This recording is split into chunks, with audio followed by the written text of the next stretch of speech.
Em destaque no Panorama CBN, quinto dia da COP30 começa com protesto de indígenas e sob forte impacto de críticas da ONU. Forte explosão causa uma morte e provoca destruição em São Paulo. Polícia Federal diz que esquema de desvios no INSS tinha núcleos político, de comando e financeiro. STF conclui julgamento dos recursos de Bolsonaro e mais 6 réus nesta sexta. E governo americano anuncia operação militar contra o narcoterrorismo. Panorama CBN. Oi, tudo bem? Eu sou Bianca Santos e esse é o Panorama CBN da manhã de sexta-feira, 14 de novembro de 2025. Eu te conto em menos de meia hora as notícias mais importantes do dia. Vamos juntos? Bora! Começa com uma notícia impactante e triste. A polícia de São Paulo investiga as causas de uma explosão que matou uma pessoa e deixou 10 feridos na zona leste da cidade. O caso aconteceu num depósito clandestino de fogos de artifício e também danificou 21 casas, varandas de prédios, um posto de gasolina e carros estacionados no entorno. O barulho da explosão foi ouvido em vários bairros próximos e assustou moradores e motoristas. Por causa da destruição, muita gente passou a madrugada fora de casa. Eu estava na cama, vendo novela. Só vi um barulho terrível e a janela voou, a cortina caiu tudo. E um pó terrível entrou no meu quarto. Tá tudo horrível, meu Deus do céu. Minha casa acabou. E várias casas aqui da rua. Eu não tô achando nem meus gatos. Do nada começou um barulho muito forte e as telhas caíram por cima da gente. Então só deu tempo para pegar na mão dele e correr. A hora que eu fui sair daqui na cozinha já começou a desabar tudo também. Ao mesmo tempo na sala, foi terrível. Explodia tudo, aí minha casa explodiu o forro da sala e aí explodiu a caixa d'água. Tá vazando água lá. O Carrefour tremeu tudo, quebrou tudo lá. A minha mulher estava treinando na hora, teve que sair voada lá, que caiu a laje, quebrou os vidros, tudo. Que desespero, né? A pessoa que morreu estava no imóvel que abrigava o material explosivo. Segundo o Corpo de Bombeiros, 4 pessoas foram levadas para hospitais, uma delas com traumatismo craniano. 6 pessoas tiveram ferimentos leves e foram atendidas no local. O frentista Hélio Pereira trabalha num posto de gasolina que teve parte da loja de conveniência destruída. Eu achei que o posto ia cair na cabeça da gente aqui naquele momento. Aí começamos a correr, né, e tal, e as explosões foram várias, uma seguida da outra, explosões. A gente só ouvia explodir. Tinha 3 colegas aí dentro desses destroços tudo que você tá vendo aí. Graças a Deus, né, ninguém saiu com ferimento grave, né, só psicológico.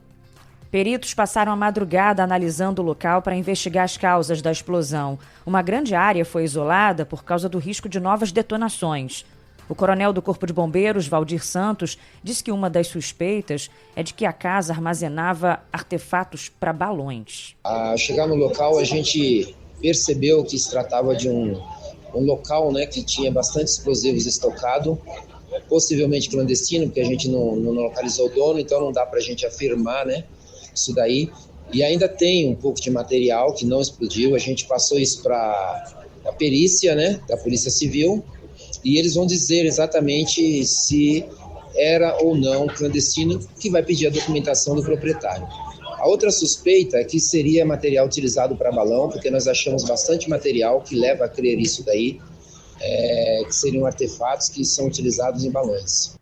A identidade dos responsáveis pelo local não havia sido informada até o momento em que eu gravava.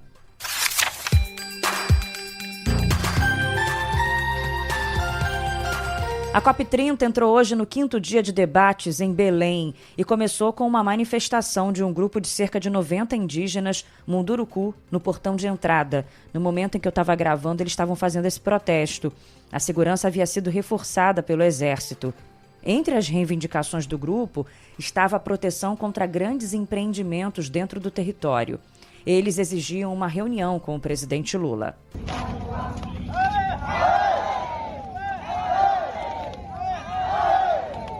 O objetivo dessa manifestação do povo Munduruku da resistência é conseguir falar com o presidente Luiz Inácio Lula da Silva que nós precisamos de uma resposta, que nós precisamos está nesse espaço, que os espaços da COP30, todos os lugares estão sendo fechados para nós. E as decisões decididas pelos governos, pelos países, estão acontecendo sem ouvir a gente. Bom, a COP segue sob o impacto também das críticas da ONU ao governo brasileiro por causa do esquema de segurança e da infraestrutura. Hoje serão discutidos temas como energia, indústria, transporte, comércio, finanças e mercados de carbono e gases do efeito estufa. Os ministros Fernando Haddad e Marina Silva participam do leilão do programa EcoInvest, com foco em bioeconomia e turismo sustentável na Amazônia. Mas ontem, o quarto dia, além de todas as discussões, teve também a divulgação de uma carta do chefe da Convenção do Clima da ONU, com cobranças ao governo brasileiro, justamente para corrigir falhas de segurança e problemas de infraestrutura. Lembrando que na terça-feira, um grupo invadiu o pavilhão mais importante da conferência, na Zona Azul, e entrou em confronto com os seguranças. A maior autoridade da ONU para o clima, Simon Stiell, enviou a carta para o presidente da COP30, o embaixador brasileiro André Corrêa do Lago, para o ministro da Casa Civil, Rui Costa, e para o governo Lula diretamente. Nesse documento, ele diz que as autoridades falharam no plano de segurança e levanta preocupações sobre o cumprimento das obrigações do Brasil. Afirma ainda que depois da invasão, pequenas manifestações voltaram a ocorrer na quarta-feira, e ainda antes dessa que está acontecendo na sexta, e diz que a Polícia Federal alegou que recebeu instruções da Casa Civil para não interferir. Simon Stiell também aponta que houve alagamentos significativos durante as chuvas e que isso coloca as instalações em risco por causa da exposição da rede elétrica. A autoridade da ONU também disse que há aparelhos de ar-condicionado quebrados e que alguns não foram sequer instalados. Além disso, a carta aponta problemas nos banheiros, como portas e vasos sanitários sem funcionar. No fim do dia, ontem, o presidente da COP30, o André Corrêa do Lago, minimizou a situação. Todo mundo sabe que as COPs são gigantescas. Olha o tamanho desse centro de convenção. É uma loucura. Fizeram um corredor, o design aqui, vocês sabem que eu gosto de arquitetura, O design aqui é brilhante, tem um corredor imenso onde todo mundo se encontra, onde vocês me veem o tempo todo, aliás. As salas estão do tamanho ótimo. Eu acho que tem tanta coisa boa que a gente tem que se concentrar nas coisas boas. Foi o que ele fez, exaltou as coisas boas e ignorou os problemas. Bom, a Casa Civil respondeu dizendo que ampliou o perímetro e o efetivo de segurança na COP e disse que a Força Nacional está atuando com a Polícia Federal. Negou que tenha havido alagamentos no pavilhão e disse que instalou novos aparelhos de ar-condicionado.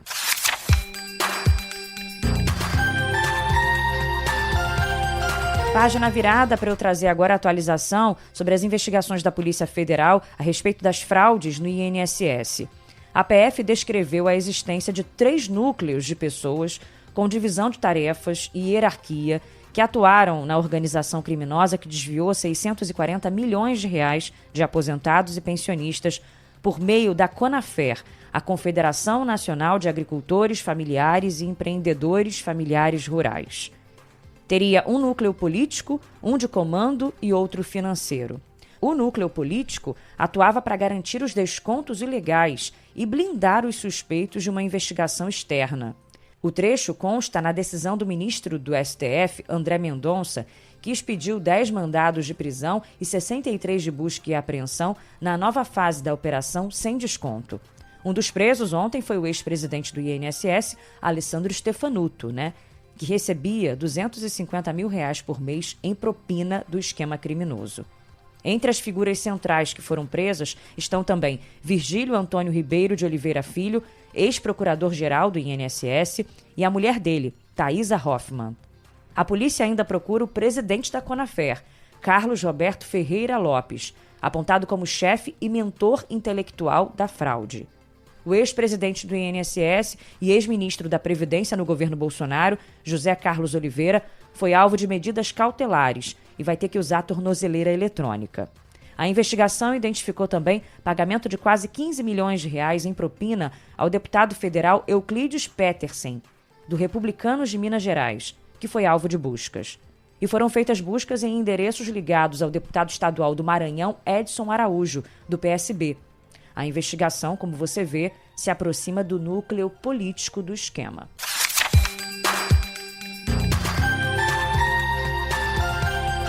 Após a divulgação de pesquisas desfavoráveis, o presidente Lula fez uma reunião ministerial e cobrou empenho na aprovação de pautas ligadas à segurança pública. Entre os ministros que participaram da reunião, 6 já foram governadores e têm experiência com o tema: Geraldo Alckmin, Rui Costa, Wellington Dias, Camilo Santana, Valdez Góes e Renan Filho. Lula pediu que todos se envolvam na aprovação da PEC da Segurança e do projeto antifacção, na versão original enviada ao Congresso pelo governo. O projeto de antifacção, lembrando, já foi alterado 4 vezes pelo deputado Guilherme Derrite, braço direito do governador de São Paulo, Tarcísio de Freitas, que é um possível adversário de Lula no ano que vem. Por falta de consenso, a votação da proposta foi adiada para terça-feira. A principal preocupação do governo é com o eventual enfraquecimento do papel da Polícia Federal.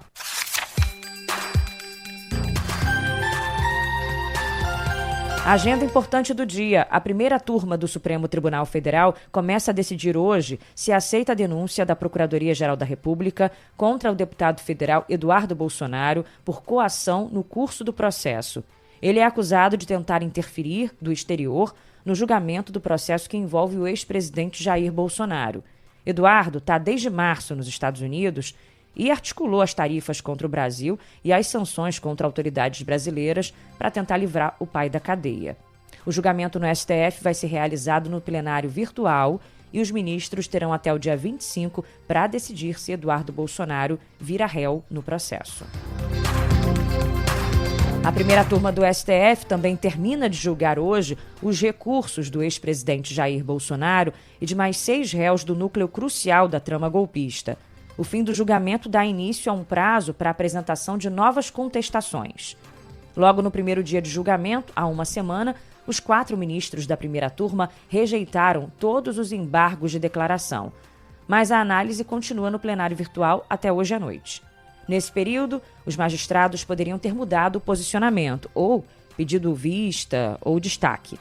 Após o término do julgamento, então, há a proclamação do resultado, o que deve ocorrer na segunda-feira. Depois será publicado o acórdão e aí começa um prazo para a apresentação de novos recursos. Os advogados poderão optar por protocolar novos embargos de declaração ou embargos infringentes. Só que o entendimento do STF é que esse tipo de recurso só pode ser apresentado quando há votos divergentes, 2 pelo menos, o que não aconteceu. O único a votar pela absolvição, lembrando, foi o ministro Luiz Fux.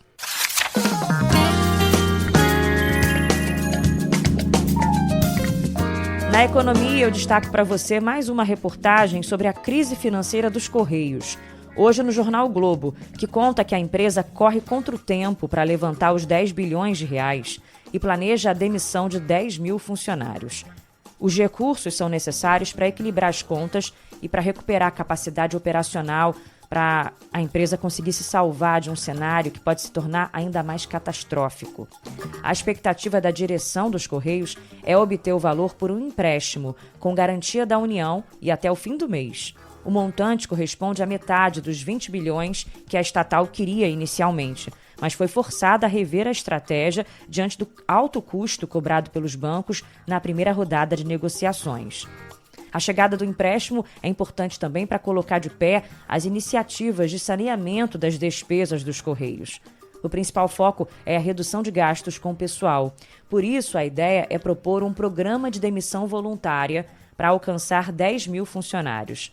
Só que isso tem um custo. Da última vez, de um público potencial de 8 mil funcionários que manifestou interesse em se desligar da empresa, apenas 3.600 fizeram a adesão. A avaliação na atual direção dos Correios é que dessa vez será necessário oferecer condições para chegar à meta de 10 mil desligamentos. A ideia é convencer os trabalhadores de que será vantajoso deixar a empresa para, assim, reduzir a folha salarial em 2 bilhões por ano. Equilibrar as contas é visto como necessário para regularizar a situação com os fornecedores que estão sem receber e, consequentemente, com as entregas, que estão chegando com atraso maior do que o desejado. O diagnóstico interno é que a situação dos Correios gera uma bola de neve, que se traduz em menos contratos e perda de receita. Os Correios registraram um prejuízo acumulado de mais de 4 bilhões esse ano. Além disso, o prejuízo mensal do Caixa tem ficado em torno de 750 milhões de reais. Uma tristeza, né? Ver uma empresa desse tamanho chegar a uma situação dessa. E o ministro das Relações Exteriores, Mauro Vieira, disse que os Estados Unidos podem apresentar ainda hoje ou na semana que vem uma resposta à proposta brasileira para reduzir o tarifácio de 50%. O chanceler se reuniu em Washington com o secretário de Estado americano, Marco Rubio. No começo da semana, lembrando, o presidente Donald Trump sinalizou uma possível redução nas tarifas sobre o café, mas não mencionou diretamente o Brasil. Vamos acompanhar o que pode vir aí a partir da reunião de ontem.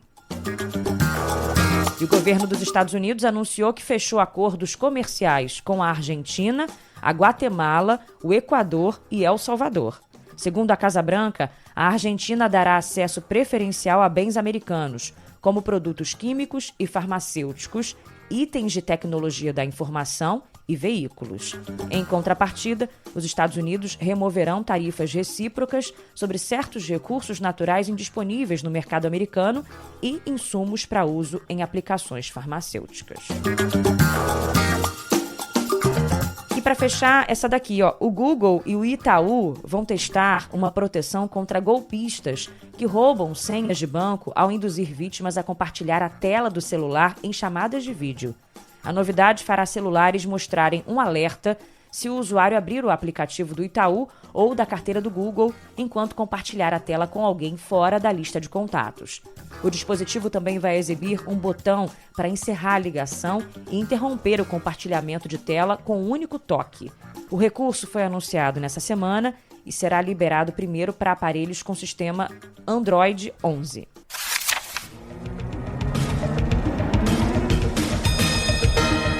Agora, noticiário internacional. Em mais um capítulo da ofensiva dos Estados Unidos contra o que tem chamado de narcoterrorismo na América Latina, o governo americano anunciou o lançamento de uma operação militar ordenada pelo presidente Donald Trump.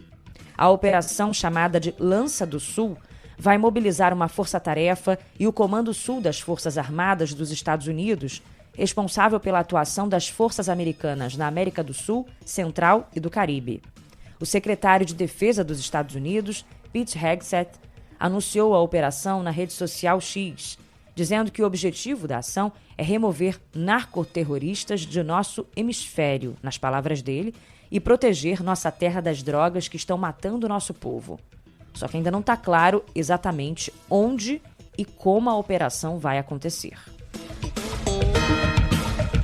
A Rússia disse hoje que frustrou planos da Ucrânia de matar um alto funcionário do governo. A identidade da suposta vítima não foi revelada. Segundo o Serviço Federal de Segurança russo, o plano previa matar o funcionário durante uma visita ao túmulo de familiares em um cemitério de Moscou. Essa não é a primeira vez que a Rússia diz ter acabado com planos desse tipo. Segundo a agência de notícias Reuters, a Ucrânia realiza ataques contra alvos militares e autoridades dentro da Rússia desde que Moscou enviou dezenas de milhares de soldados ao país vizinho em fevereiro de 2022. Também nesta quinta, o presidente ucraniano Volodymyr Zelensky disse que um ataque russo a Kiev deixou 4 mortos e 27 feridos. A Rússia diz que abateu 200 drones ucranianos.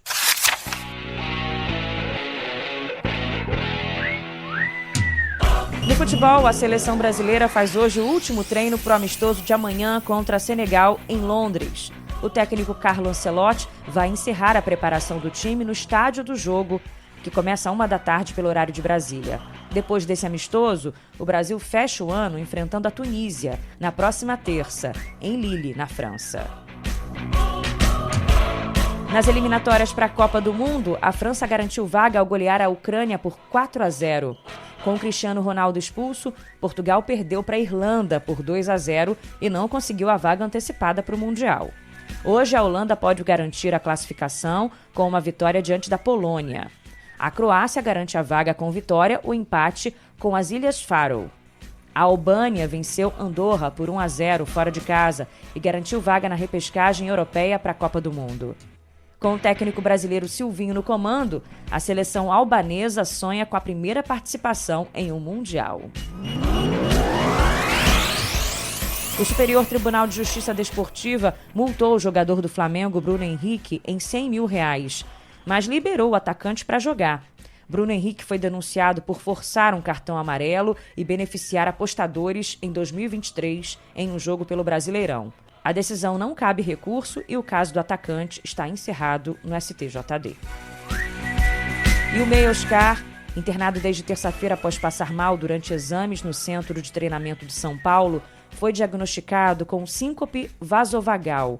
Foi o que informou o clube. O jogador de 34 anos permanece clinicamente estável no Hospital Albert Einstein e fará hoje um estudo eletrofisiológico.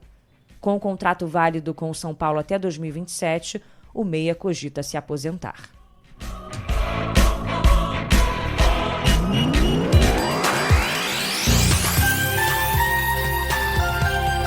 A 26ª edição do Grammy Latino aconteceu ontem à noite em Las Vegas, nos Estados Unidos, e o principal prêmio, melhor álbum do ano, ficou com Bad Bunny por Debí Tirar Más Fotos.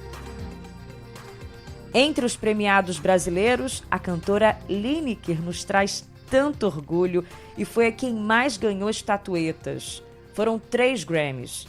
Um deles foi de melhor canção em língua portuguesa, com Veludo Marrom. Talvez eu goste ainda mais de nós, num dia inteiro colados a sós, com tempo pra se discorrer a dois, sentir sua pele sem tua roupa. Não ligo se faz frio ou faz calor, hoje que me ligar digo que tô nas nuvens de um poeta ou algo assim, torcendo pra não ser mentira. Eu ficaria aqui ouvindo por horas e horas a Lineker. Um outro momento emocionante foi no anúncio de melhor álbum de música de raízes em língua portuguesa, para Dominguinho, de João Gomes, Mestrinho e JP. Demais.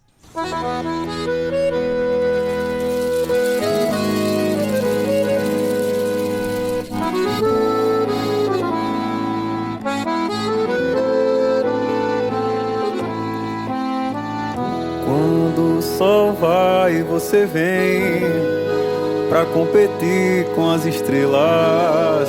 Do seu amor sou refém, você é minha certeza. Hoje eu lembrei de nós, embaixo dos lençóis, viajando sem sair do quarto, sonhando acordado. Você é meu norte, minha sorte, não me deixa mais forte. A razão do meu corre, você me envolve, você me resolve. Envolvente, essa é a palavra. Olha, aproveitando esse climinha musical, hoje eu vou atender o pedido da Carolina Borges, uma panolover, que falou comigo lá pelo Instagram, biancasantos.bia. E é um super pedido, tá? Ela faz uma homenagem ao pai dela, o seu José, um paraibano bonitão de Caiçara, assim que ela o chama. Um beijo, Carol, um beijo, seu José. Obrigada pela companhia aqui no Panorama. O seu José é fã do Fagner, que, aliás, está completando 50 anos de carreira, hein? Que belo momento, muito oportuno para você falar dele. O Fagner, aliás, era ídolo também da minha saudosa avó Candinha. Viu, Carol? Obrigada pela participação mais uma vez. Um beijo. Quando penso em você,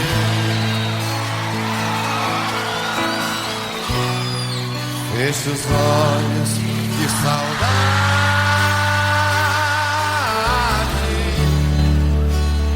Tenho tido muita coisa, menos a felicidade. E aí, nosso DJ Laerte Afonso pegou fundo no coração, né? Vamos encerrando assim, então, com emoção, o Panorama CBN de hoje, mas desejando para você um fim de semana de muita paz e alegria, tá? Eu, nosso DJ Laerte Afonso, nosso editor Edmilson Fernandes. Não se esqueça que tem, antes de sextar de vez, o Panorama da Noite, com Lucas Soares. Um beijo, obrigada pela companhia. E Vou folgar na segunda-feira, que é meu aniversário. Volto na terça-feira. Até lá.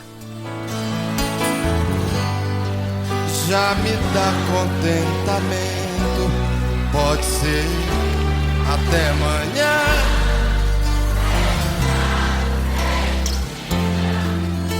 Mas nada do que me dizem me faz sentir alegria. Só queria ter no mato pra correr entre os canteiros e esconder minha tristeza. Sou teimoso, tristeza, deixemos de coisa, cuidemos da vida. Não chega a morte ou coisa parecida, nos arrastamos sem ter visto a vida.